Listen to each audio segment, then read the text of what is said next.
And welcome back to assisted moving and handling. So this is all about moving and handling your patients. In this section, you've got to do three things. So there's the practical video that you've got to watch, the theory of video you've got to watch, and then carrying out the assessments. You've got to watch all of those. Equally, part of this, you're going to have to carry out 4 moving and handling assessments for the people in which you're looking after. So you're going to need to show me 4 moving and handling assessments. Now, again, in the assessment tools at the very top, there are the moving and handling assessment templates in there. So the idea really of this is just to give you the up-to-date theory, but you will see it all in the 3 videos that you need to watch. So without further ado, the aim of this session is to understand key concepts of manual handling in relation to assisted movement of individuals, understand the impact of assisted movement for working with individuals, understand workers' own roles and responsibilities in relation to assisted moving of individuals, understand the requirements for the preparation and the pre-environment prior to assisting the individuals, and understand how to support the individual before assisted moving. So assisted moving overview, moving and handling is a key part for day-to-day workers, especially for frontline workers, people that move equipment, laundry, catering supplies, or wants to assist people to move. Poor moving and handling can lead to back pains, muscular disorders, which can lead to being unable to work. Moving and handling incidents which can injure both the person being moved and the employer, discomfort and lack of dignity for the person being moved, and whether you're an employer, manager, employee, you must act to prevent the minimum risk of injuries and to promote dignity. Moving and handling training should be included in elements and not be limited to knowledge only, and that's from Skills for Care, Learning Development online resources there. So what we're saying here is everyone needs to be trained. It can cause a lot of problems. It should be a practical element. And in the care certificate, when you're assessing the people in which you're looking after, you should be signing off their moving and handling workbooks anyway, or assisted moving and handling.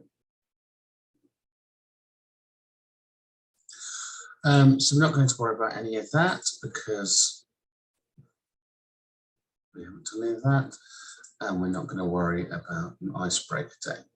So what is moving and handling? So it's a transportation, support and load, including lifting, pulling, pushing, carrying, or moving, therefore, our hands or body force. Manual handling operations 1992, as amended, the load is anything which is movable, or a no lifting policy. So the Royal College of Nursing states, no one working in a hospital, nursing home, or a client's home should need to lift a client or patient, or expect to lift or expect in a life-threatening situation after an assessment.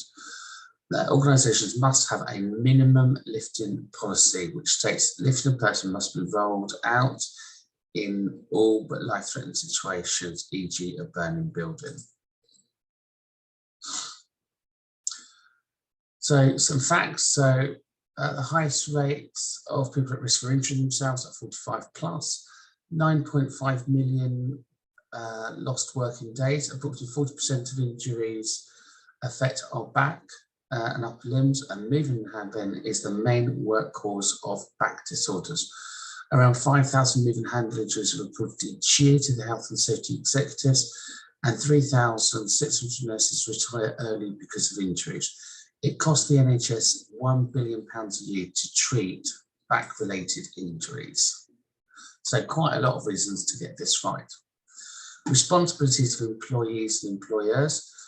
Employers are required by law to use equipment in accordance with training instructions, report to the employer any serious or intermediate dangers, report any shortcomings in the employer's health and safety arrangements, must cooperate with the employer on all health and safety matters, and do not put themselves or others at risk. The following piece of legislation requires employers to undertake certain duties to their employees. This includes the Health and Safety Work Act 1974 and the Manual Handling Operations 1992. And again, in your Canvas app, you will see that there in the first part of the app. Management of Health and Safety at Work Act 1999. So the Health and Safety at Work Act, or the HASHAW Act 1974, looks at employers' roles and responsibility, looks at regulations in which needs to be followed and policies and procedures, and then creates approved codes of practice to work. So it is a crime not to follow this, so because it is law, and obviously there could be civil consequences as well, so penalties, equally your hospitalisation and all the other things. I'm not going to worry about that class today. So other responsibilities, so in employer, employees and self-employed. Employees' duties, employers must ensure that health and safety and welfare of employees and anyone that uses their premises as far as reasonably possible or practical must have a safe environment. Employers must manage their health and safety, carry out risk assessments, train, inform and provide supervision and provide a safe working environment. Employees and self-employed must take reasonable care of themselves and other people, must cooperate with the employer and comply with health and safety policies, must not interfere with equipment provided by the employer for health and safety purposes, and must report hazards and incidences in the workplace. Enforcement of the law, health and safety, environmental health departments and fire services are all of the regulators. The power of enforcing agencies, these gain permissions at any reasonable time, can give instructions, take samples, photos, or seize dangerous equipment, ask questions, advise employers and safety representatives, and impose fines and prosecute. Penalties for a breach of the Health and Safety Act, you can be in magistrate courts, maximum up to 20,000, maximum 12 months in prison, and directors could be disqualified for up to 5 years. And in Crown Court, unlimited fines, maximum 2 years in prisons, and directors could be disqualified for up to 15 years. Management of Health and Safety at Work Act 1999, so this is the amended ones. Employees are required to carry out risk assessments. Health and safety policies should be in place. You should appoint a competent person for health and safety. Establish emergency procedures in the workplace, cooperate with organisations to health and safety matters, and provide health and safety training. So, definition of risks and hazards. So, hazard is anything that has the potential to cause harm to you or others, and risk is the likelihood that it's going to cause harm to you or others. Therefore, before we carry out any moving and handling requirement, we must carry out a 5-step risk assessment. So we need to identify the hazard, identify those who may be harmed, evaluate the risk by considering existing procedures, recording fines, provide training and supervision, and review as necessary. So the Manual Handling Operations Reg 1992 states that we should avoid hazardous manual handling operations where reasonably practical, assess any risks that we cannot be avoided, assess the load, assess the individual capability, assess the task, the environment, reduce the risk, so it's reasonably practical, review as necessary. So when we assess the risk, we've assessed in 3 areas, so high, medium and low. If it's high, the harm is likely and the injury will be severe. Medium could cause harm, and then obviously low is where we need to be. Individual, about the persons. So these are the questions we need to be asking ourselves or the people we're working with. Are you physically able to undertake the task? Are there any past injuries that we need to know about? Have you been trained? Are you pregnant? And what are your manual and handling skills like? When we assess the load, we need to look at, is the load too heavy, difficult to manage, bulky, unstable, so it's like to move during this, so e.g. animals, liquid and babies, etc. Harmful, hot or sharp, awkward or too large. Reducing the risk for working organisations, we need to rotate tasks and make amendments to the whole routine, to reduce boredom. We need to reduce the number of frequencies of the mundane tasks. So think about ergonomics, sometimes we're going up and down. We need to utilise individual staff skills more effectively. We need to deadline and targets to be achieved in a safe working time. The entire workforce needs to be involved in communicating and assessments, and manual handling training needs to be relevant to the manual handling activity.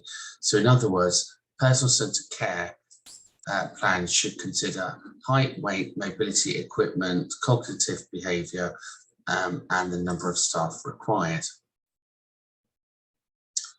So reducing the risk of the work organisation, plan the lift, adopt a stable position, start in a good posture, keep the leg close to our waist, keep the heavy end up, move smoothly, put down, then adjust, do not lift or handle more than you can manage. Pushing and pulling, tilt when pushing and pulling, use the handling aids with handles between the shoulder and waist, ensure the movement is within your capability, make efforts to remove the need to push or pull on slopes either up or down, manage uneven surfaces, maintain correct space, and maintain a correct pace. Team handling, where there is more than one person involved in a risk, injury goes up.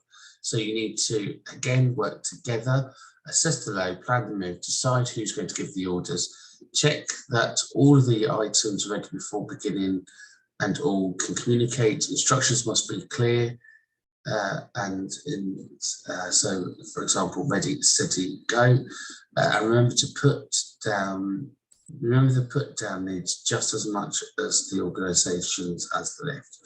So we've all been in that situation where we've moved something with somebody, we've got ourselves overheated, stressed, we've banged our leg while steering it and all of that stuff. So we need to make sure that we avoid all of that. So we already have covered the skeleton system in anatomy and physiology, but just to cover it again in Unit 13, this is strong yet flexible central supports from our head to our torsos upright, yet allows our neck and back to bend and twist. It contains 33 ring-lined bones called vertebrae. It allows movement, it protects the spinal cord and nervous system, it acts as a shock absorber, and it provides a structural base for our rib attachments to protect our hearts and lungs. So all quite important stuff. So we've got our 4 sections there. We've got our neck, top part, middle back, lower back, and tailbone. So this is the structure of the spine. So looking at the neck, upper back, lower back, and tailbone there in the 4 areas. And again, you can see what happens when we look inside there. You can have a look at that, and obviously the structure of the spine, you can see it's meant to curve and not be this wonderful straight line that everyone seems to think it is. Our spine has a natural curve in it anyway. So a prolapse disc is when the middle bit pops out, and you can see there on the model. So that's what a prolapse disc looks like, and that would be incredibly painful, and we don't want to do that.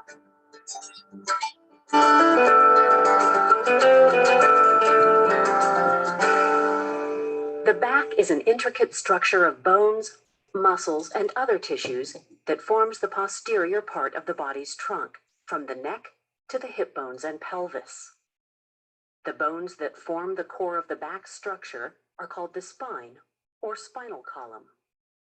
This stack of more than 30 bones, vertebrae, supports the upper body's weight and houses the spinal cord, the nervous system structure that carries signals which control the body's movements and convey its sensations.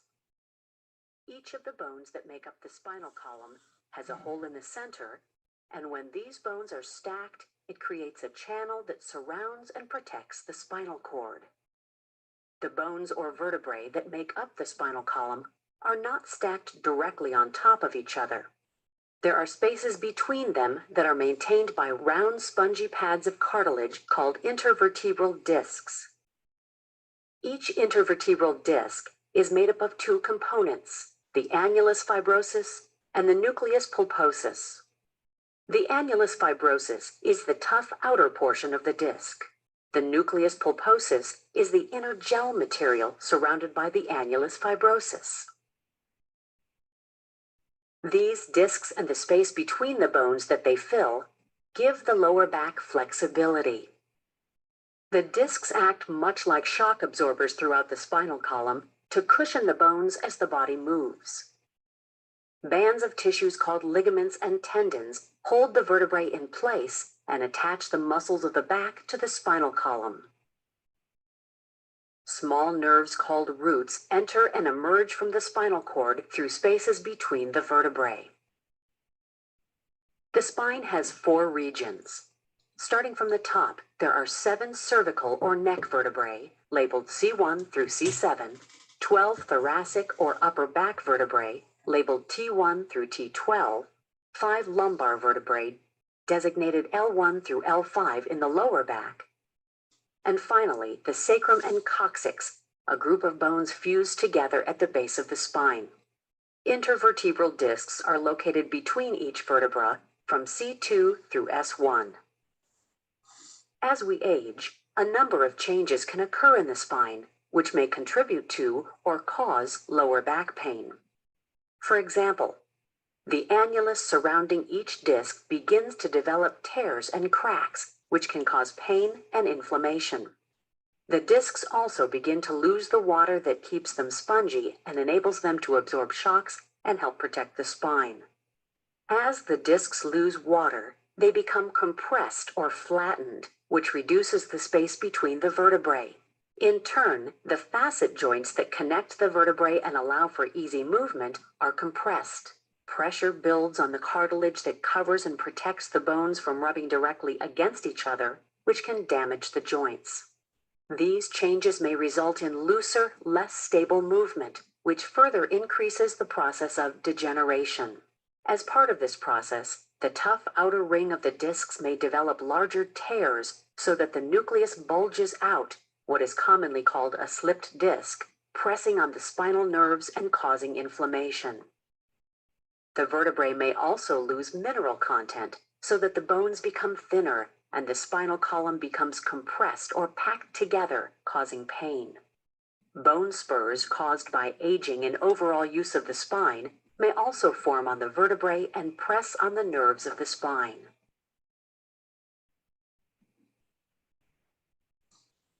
Well, that was a cheery video, something for us to all look forward to.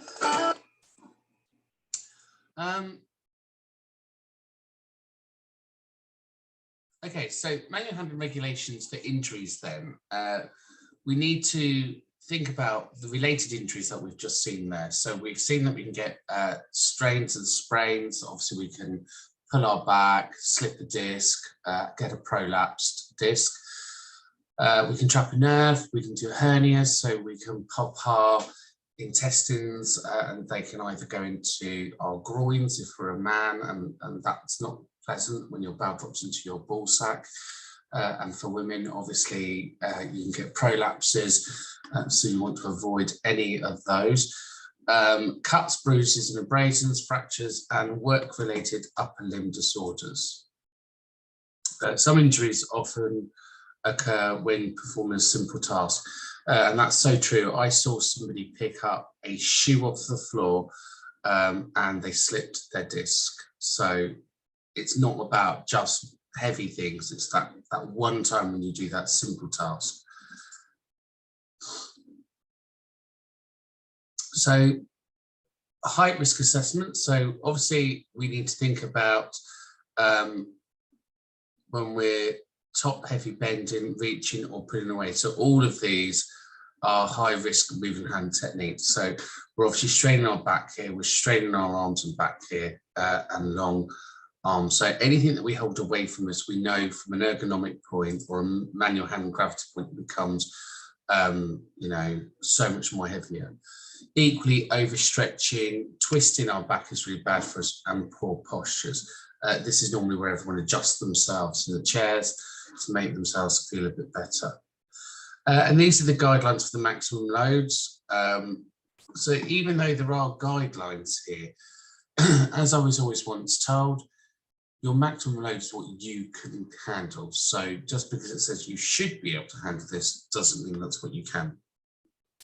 And you can see that when you hold the load away from you, it's much less than when you hold the load closer to you. So the biomechanics of lifting is quite simple. Principle 1, use the center of gravity. Principle 2, use the base of support and lift. And principle 3, avoid tension in muscles, so lever short. So again, we should be holding it close to us, bending with our knees, keeping our back straight and lifting. So do's and don'ts, lifting do's and don'ts, lift as a team, lift with the legs, use your legs or use equipment. Obviously, don't lift bulky loads alone, don't twist when lifting, don't use your back, and don't lift heavy loads. You know all of this, so that's good news. So we've got the PUWER 1998 and LOLA. So this is the Provision and Use of Work and Equipment Regulations Act 1998 and the Lifting Operations Equipment Regulations 1998. So here, the regulation covers all equipment used, including manual handling aids. Hoists are not covered under this regulation. The regulation imposes a change to duty of concerns matters to employees providing suitable work equipment and maintenance. Everyone should be given training and supervision on using the equipment for the first time. The LOLA Regulations 1998 says to apply the lifting equipment should select to all sectors of the industry and in all work activities. Regulations not only how the equipment is to be used, but how it's looked after and maintained. Checks take place every 6 months, and the hoists and the slings. All employees should have training on lifting equipment, and what kind of lifting equipment do you use at your place of work?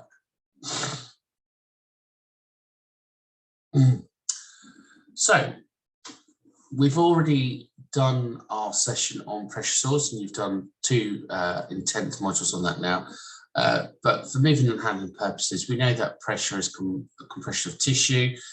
It's caused by 2 surfaces moving across each other or the opposite direction, causing breaking skin, and that's when we've got the shearing or the friction. And obviously we need to apply, or you get ulcers through poor reposition techniques. So again, here you can see on the diagrams, if you're sitting upright, toes, heels, buttocks, spine, shoulders, backs, head, shoulders, elbows, buttocks, heels, ears, shoulders, heels, and then obviously the front position there. So grading of a pressure sore, again, you've covered this, but just so we're all clear, slicing area red 1, where it starts to create a little bit of a hole 2, when you've got your hole 3, and when it goes down to the bone 4. So, hoist best practices, you need to work together to 2 workers to 1 patient service user, 3 if the hoist is from the floor. Brakes must always be off when hoist is in use. Make sure your hoist is checked and damaged for wear and tear before use. If a person is not weight bearing, then the hoist should be used. Make sure you are trained and show how you can use both the hoist and also the sling. And make sure the hoist is within its service dates every 6 months. So risk assessments, you should ensure that you have read the care plan with regards to the movement and handling of each service user. Within the healthcare industry, all service users must undergo a mobility risk assessment, and the provisions of a hoist and other equipment should be supplied. We know about person-centered care. We need to consider, oh, Sim was a bit click happy there. We need to consider height, weight, mobility, equipment, cognitive behaviour, and the number of staff required. So this just gives you an example of some of the moving and handling equipment. We've also got a hoist here, floor hoist. We've got our slings, we've got a walking bout, we've got a banana board, we've got a sliding sheet, and we've got a turn style there. So incorrect moving and handling techniques, so anything that requires a push or pull is banned because of the shearing process. So the bear hug is banned because obviously it puts the strain all on the carer's back, and that twist, so you're bending your back and twisting. The Australian lift is banned because of the shearing process that's going on under the bum, but also you can see the pressure on the upper joints here, so you could dislocate them, but equally look at the poor posture that the carers are in. So again, it's just as bad for you as carers. The old orthodox lift, so this is where you go under the arms around the back. So again, look at how bent the backs are, and obviously you're completely weight bearing there. The through arm lift, so that's where again you're going up, almost carrying the dead weight. So that one's obviously banned because of the going under the arms and your back. The arm and leg lug, I've not ever seen this one, but again you can see here it's pretty much a drag, dead weight and a drag. And then the drag lift is where you're going under the arms to help somebody stand. So again, bad for you and for them. So falls and impact on employees. So you've already done your module on falls. Here you can see that falls and impact on employees. It suggests that 50% of accidents reported in the healthcare sector were attributed to assisting people with mobility is reduced by disease or chronic illness. It is known that manual handling risks increase when people fall because the handler may attempt to catch, support or invert with the fallen person, or because they attempt to receive a fallen person manually. There is still no definitive answer as to whether an individual should or should not intervene with a fallen person. There is a lot of evidence to support that there can be more serious consequences to the person if they do not manage fall risks compared to a number of employees injured. So our thoughts on falls is you can do an assisted fall or a guided fall, but only if you're there. If you're too far away, then unfortunately there's nothing you can do. And equally, you can do an assisted fall into something. So if you can see somebody falling, you could nudge them into the bed, or you could nudge them onto the sofa rather than hitting a harder object. So in summary, moving and handling, you need to make sure that you're communicating with the client and the colleague during any moving and handling operation. You must make sure that clients have a clear picture of what you do. So people with dementia or have suffered a stroke may need handling with extra care time. Please make sure before you handle, you know what you're going to do and you've planned the routes and they're all clear from obstructions.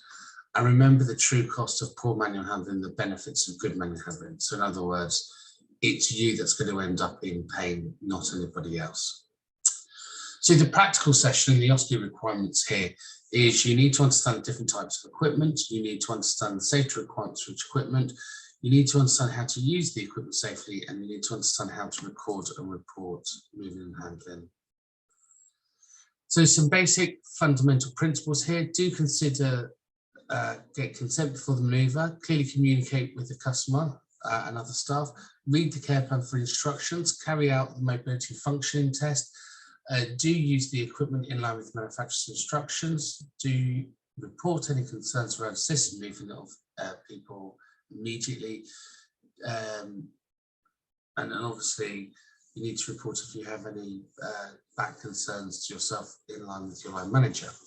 Do not, if the equipment is broken, do not use it. If the customer is asking to be transferred in a way that's not prescribed for them, do not allow, just don't do it. If you feel that it's unsafe to carry out the maneuver, then don't move them. If in doubt, obviously if in doubt, make sure that if the second carer hasn't turned up, do not move them, just encourage repositioning. Never remove your shoes, as this provides the grip when assisted moving, and do not undertake moving and handling tasks if you're not trained to do so.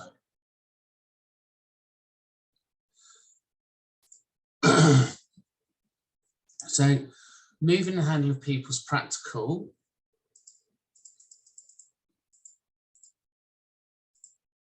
So you need to be seen to be carrying out the mobility assessment. So that's the functional assessment. An assisted fall, you need to assist with stands or with a stand aid. You need to do chair to bed transfer with a mole raiser. Maximize the bed. You need to use the mobile hoist, use the sliding sheet, assisted walk-in stairs, assistance from floor to chair, use walking frames correctly, lift an inanimate object, emergency protocols for fire and emergency protocols for CPR. So assisting fallen clients. So as we've already said, you can assist with a fall with a client. So if somebody's falling, you can use your body and they can slide down, or you can do a guide into the bed or a guide into the chair. So if we can assist somebody to fall, we always would. It's not what we want to do, but we can only do it if we're there. So assisting a fallen client. So even if the client scrambles or begins to fall, it's advised that the staff releases the hold and moves behind the client, so as long as it's safe to do so. One staff member is behind the client and they should have one foot in front of the other for a stable base. Move the front knee back forward. It must be noted that there is a risk to this procedure and caution must be taken. With both hands open, the staff member should grasp hold of the patient. The staff member should allow the client to slide down their leg until they're lowered to the floor safely. So the staff member should avoid flexing their back. So you're almost using yourself as a slide there. Okay, so you can see you're just allowing them to slide down your back if that's possible. If it's not possible, that's fine. So your mobility or your cognitive assessments here, you're going to do cognition skills first. So here, you're going to give some very clear instructions. So first of all, you want to know that the person you're going to move can hear you. So let's call this lady Margaret. We go, hi, Margaret. My name's Stephen. I'm going to help you stand up today. Before I do so, I just need you to answer some questions. Is that okay? And hopefully she'll say yes. If she's got dementia, I might go, Margaret, it's Steve. Do you want help standing? So keeping it a lot shorter, and hopefully she'll say yes. That way I know she can hear me. I'm going to ask her just to tell me how she feels. So Margaret, how are you feeling? And we'll see what she tells me. And then I might just do a little thing about, how are you feeling today? What's going on? So from that, I've got my cognition skills. So I know she's either she can hear and speak, and she can understand what I'm saying. If she can't and she's very confused, then obviously in the care plan, it will say to keep it short and concise. I now need to do a quick motor skills with her. So this is the functioning test. So I'm going to get her to roll her shoulders. Okay, that always feels nice. I'm going to lift her arms up together. Same with the legs and same with the bum shuffle. So if she can do all of that, then ultimately I've got no reason to think that she can't stand. If she struggles with any of that, I'm going to instantly think that we're going to have some problems here, and maybe therefore I should have some equipment to help with the maneuver. So assisted stand without an aid or a so assisted stands with or without aid. So this is a single call. So here you're going to read the care plan, communicate what you're going to do, carry out a basic mobility assessment, gain consent, explain clearly what you're going to do, and take your time. You're going to ask the person to shuffle their bottom to the edge of the seat. Take care that they don't shuffle too far forward. They should transfer their weight from one button to another, gently moving forward. When they're sitting on the edge of the seat, they might be able to push their arms to the chair and stand.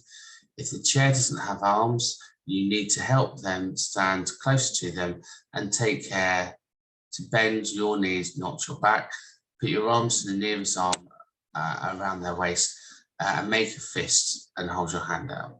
So we kind of do that, so we're going to support and do that. Agree wording like ready, steady, stand, and when you're both ready, obviously you're going to do ready, steady, stand, and when you're both standing, pause, wait for them to just get that motion over with, as they may feel unsteady or weak where they've been sitting in the chair for a long time. Again, helping with them to sit down, you need to take your time following these steps. You're going to ask the person to move closer to the chair, stand close to them, put your arms around the nearest to their waist, make a fist with your hand and ask them to place their palm on their hand to the nearest one over the top, so like that, and guide the person where they can feel the seat back against their legs. Support them to sit down with the chair, with the arms is helpful as they can hold on whilst lowering themselves down. Double up call, again, so with a double up call, so assisting to stand, you're going to read the care plan, communicate clearly with the individual, carry out a basic mobility assessment, gain consent. You're going to explain clearly what you're going to do. You're going to use the bed for a 90-degree height for those knees, so just slightly higher, so almost perching. You're going to ask the individual to shuffle forward, ask them to place one foot in front of the other to gain balance. One care staff either side of the individual, the care staff to face the direction of travel, ask the individual to rock, so you can do ready, steady, stand or 1, 2, 3 stand, and support the individual to stand in line with the care plan. So again, transferring with a sliding board. So performing a sliding board transfer out of a wheelchair, you're going to position the wheelchair at a 30 to 45 degree angle next to the bed. You're going to lock the wheelchair brakes and move the armrest. You're going to move the person's bottom in front of the seat so their feet are firm and connected with the floor. You'll have the person shift their weight on the opposite hip, so gently place the sliding board under the person's bottom, and then you wiggle a bit to about a third of the length of the board is underneath their bottom. In doing a bare bottom transfer, apply lotion to the board or cover the board with a pillowcase, as this can decrease the friction. You're going to ask them to lean forward. The person's arms can be used to push whilst sliding their bottom across the board to the next surface. Every effort should be made to lift the body so as not to drag the skin across the board, so they're kind of popping their bum up and down as they're sliding across. Any assistance should be required, should be provided in front of the person performing the transfer. Caregivers should use proper body mechanics, including bending the knees and keeping the low back for natural alignment. It can be helpful to kneel down on one knee in front of the person, perform the transfer, as it has enough space for people to lean forward when they're pushing across the board. So again, you can see here, the board's under his bottom, and what he's going to try and do is just going to wiggle and pop his bum down there. So maximising the bed. So here, how can I use a hospital bed safely? So you need to keep the wheels on the bed locks, so you need to keep the locks on the bed at all times. Put the bell and telephone within reach of the bed. Put the hand control pad in easy reach of the position. Follow the manufacturer's instructions, and when adjusting any parts of the bed, it should be moved freely. So here again, just knowing your equipment is really important. One of the problems that people have with these beds is all the wires underneath. So you should ask housekeeping to tuck those up, get some of those cable ties, because obviously when you're putting those hoists under there, it can be kind of annoying when they get caught. And what you tend to find is the reason profile beds don't work is either this wire here has come loose from the control pad to the wire, or the power supply. So how to help somebody how to help someone in bed to stand. So again here, ask them about what they're going to do, make sure they understand the steps involved, asking to help them to move so they feel safely. So ask the person to get ready to stand up, move the duvet from the bed, ask them to lie on their side at the edge of the bed, with the bed facing upwards, ask them to drop their feet and legs and push themselves up to like a pendulum motion. Help them to put their slippers and shoes on. You should both be wearing footwear that's good grip to the floor. Sit on the bed, put next to them, put your arms to the nearest around their waist, make a fist with your hand, ask them to put the palm of their hands nearest to over the top of yours first. This is a safer than holding hands. Whilst you're sitting side by side, place your feet on the floor with one foot slightly in front of the other. Now you're ready to move. Agree the words like ready, steady, stand. Make sure you both know that you're going to move with the word stand. Push down through the heels and gently rock forward and say ready, steady, to make it easy to stand. The person use their free hand to push against to help them stand up. When you're both standing, pause for a moment till you're feeling ready to walk. If you feel unsteady, dizzy or weak, help them sit back down on the bed.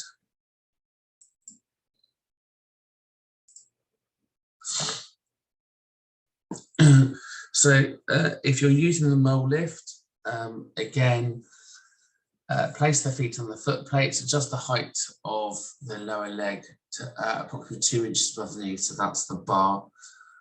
Lock both the wheels by pushing down the brakes on the side. Both wheels locked regardless, side by side. Note the wheels must always be locked when you're standing up and sitting down. Secure the strap around the frame to the loop of the disc. If this requires assistance to stand, use the strap sleeve. Ask the user to grasp the frame in a comfortable position, and then if your assistant is used to stand, using the strap sleeve or belt, get ready in a stable and starting position. We need to recommend that you stand to the side of the mole lift. If a step forward positions with your nearest hand placed on the top of the mole riser, another hand grasping the strap or belt, ensuring that you keep your straight back. Bed to chair with the mole riser. So again, risk assessment should obviously be done. Encourage the use to stand up. If assisting with the strap sleeve or belt, gently pull the strap to assist the user to stand. It's a good idea to utilize effective weight transfer principles. So again, we've got some videos on all of this.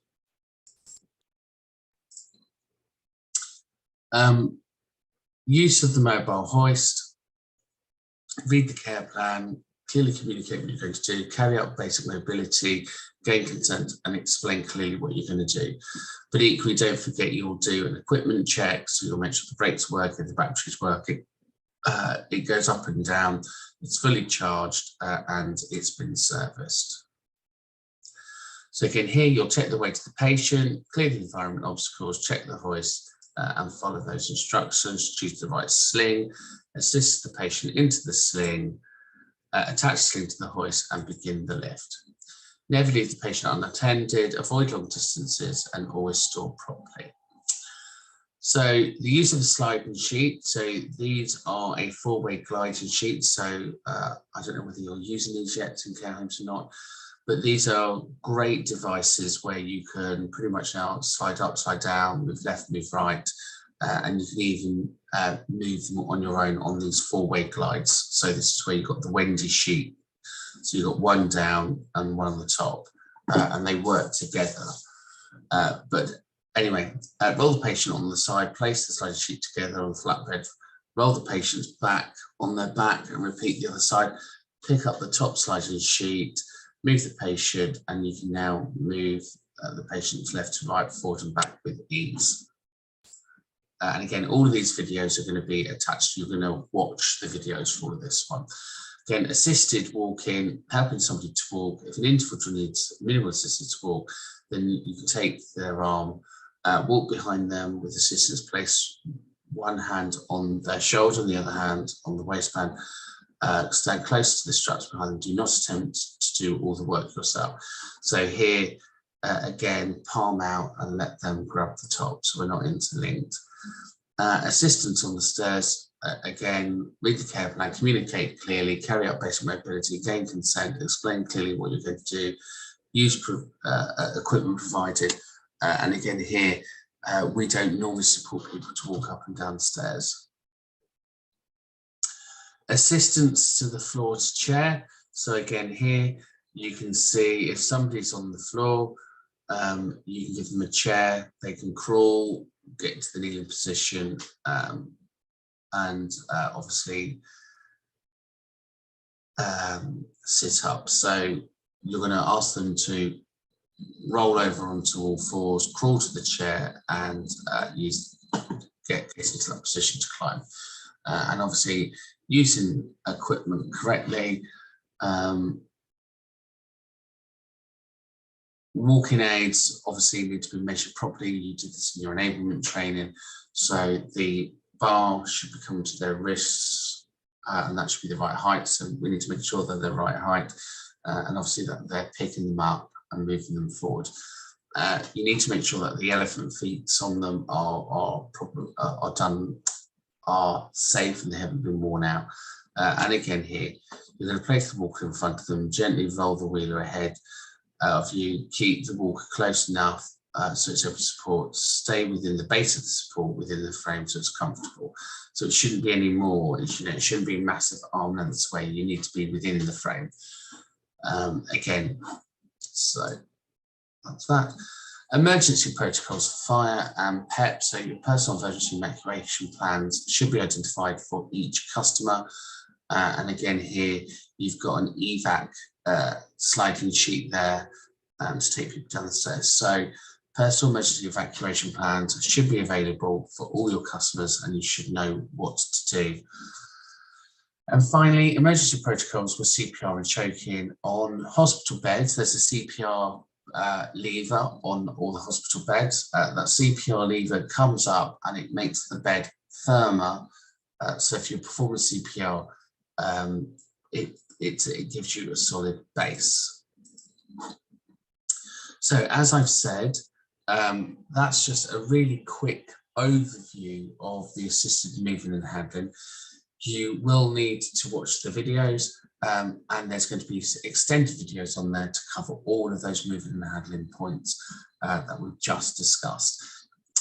One of the things that you can do on your train trainer training is you can do your train trainer training to be a medication handler to teach that, or moving and handling. And depending on what you pick for your train trainer options, you can obviously, you'll have access to those materials so you can deliver this session to people at work. Anyway, hopefully you found that useful and I will see you in the next video. Take care, everyone.